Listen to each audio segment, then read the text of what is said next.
sariling interpretations ng Committee on Justice, ng sarili nilang rules, taliwas.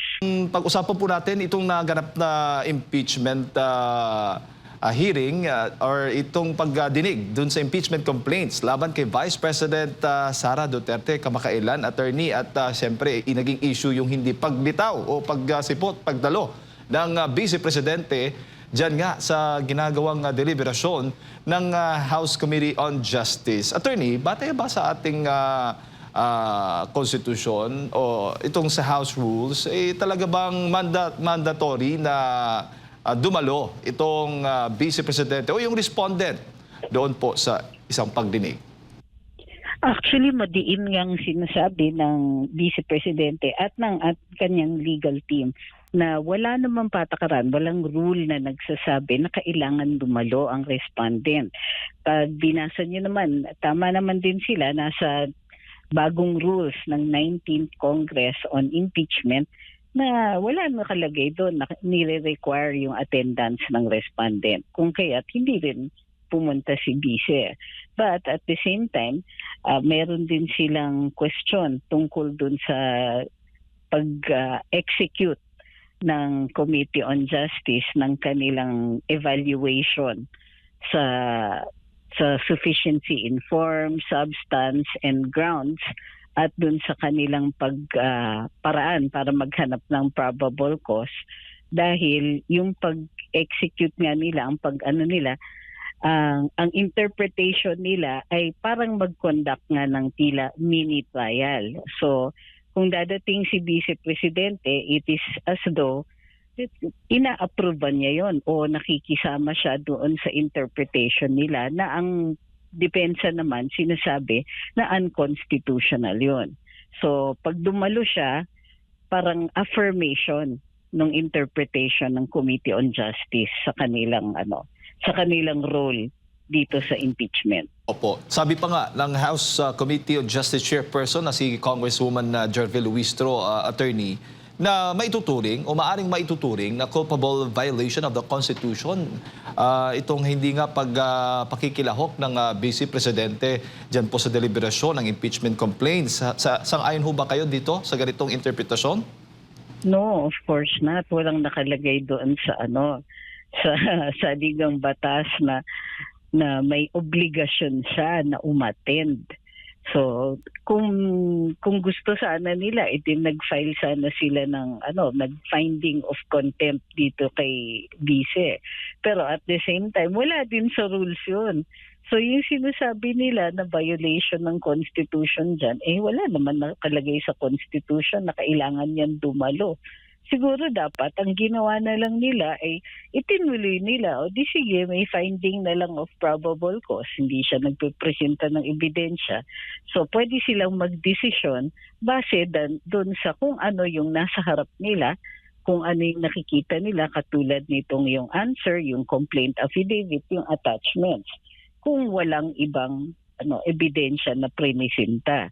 Kahit naman po sa anong klaseng proceeding na mayroong na ang finding ay dapat probable cause, kapag hindi dumating yung respondent, walang choice kung hindi gumawa na ng desisyon base dun sa ebidensyang kinaharap nila.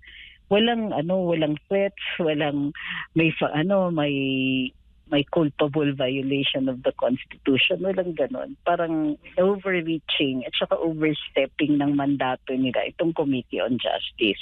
Opo, at maituturing din na isang legal strategy po ito ng depensa, yung hindi pagdalo ng Vice Presidente. Tama ho ba, attorney? Ay, pwede rin naman po. Pero simple lang kasi para sa kanila ang pag-explain nila. Basta dahil hindi tama yung ginagawa ng Committee on Justice, hindi sila makikilahok. It's not even a strategy. Kasi nga, kung pupunta sila, di parang winave ng Vice Presidente yung karapatan niyang questionin o yung hindi niya pagsang-ayon dun sa interpretasyon ng Committee on Justice sa kanilang sariling rules. Opo. At para bang ang dating, para bang kawalan o hindi matutuloy o hindi magpo-proceed itong impeachment dahil wala ang Vice Presidente? Parang ganun po, attorney. Ano ba yung magiging epekto po noon? Takbo sa impeachment proceedings, yung hindi naman pagdalo nitong ng pangalawang Pangulo? Well, actually, interpretation uli yan ng Committee on Justice. Dahil nga, kung ganito lang, ang finding lang naman ay probable cause, magdesisyon sila base dun sa ebidensya na hawak na nila, na ipresenta na. Hindi naman nila pwedeng gamitin yung hindi pagdalo ng Vice Presidente para itigil lahat ng mga proceedings. Wala rin nakalagay na ganon.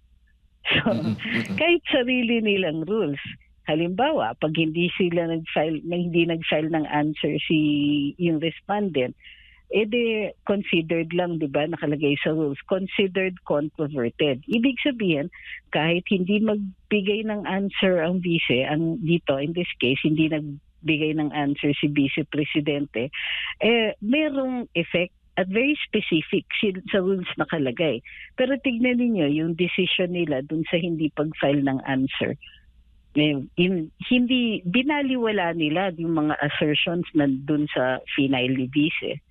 Pero what they could have done was simply follow the rules at sabihin nila na sige, controverted na lang lahat. Hindi. Ang ginawa nila, parang tinanggap nila yung mga nasa complaint as though totoo lahat.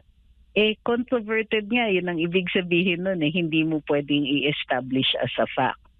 So, sariling interpretations ng Committee on Justice, ng sarili nilang rules, taliwas. So, again, sila yung gumagawa ng effect nito. Pati yung decision na dapat ginagawa na nila on probable cause, hindi nila itinutuloy kasi muli, sila hindi sumusunod sa sarili nilang rules. At kung maalala po ninyo, attorney, itong si Congresswoman Luisto, sinabi pa niya na dapat yung Vice Presidente ang personal na humarap at magpresenta ng kanyang ebidensya. So hindi na pwede maging yung mga abogado o legal counsel ng pangalawang Pangulo, attorney, na humarap doon sa pagdinig. Yun na nga isa pa yun. In theory, pwede yung mga lawyers, di ba? Walang dahil mayroon kang kinatawan na pinapunta. Pero kung kunwari, gusto nila na examinin si Vice President o yung respondent at hindi dumating, walang nakalagay doon ng compulsory processes. Hindi nakalagay doon na may finding of contempt kasi hindi naman siya resource person na pinapatawag in a House inquiry in aid of legislation. Kasi sa rules doon sa inquiry, pwede kang mag-find in contempt. Pero dito, sa sarili nilang rules sa impeachment, walang nakalagay doon na makokontempt ka kapag hindi ka dumating. So, hindi ko alam kung saan nila hinuhugot yung interpretations nila. Opo, yung sabi pa nga may tuturing na parang mini trial yung ginagawa ng Committee on Justice patungkol nga dito sa kaso ni VP Sara Duterte.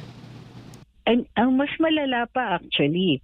So sinabi ni Congresswoman Luisto na ito they will conduct something like a mini trial. O di sige, pagdating sa hearing the other day, sinabi pa ni Congresswoman Luisto, ang interpretation ng ang ibig sabihin daw ng mini trial ay clarificatory questions lang.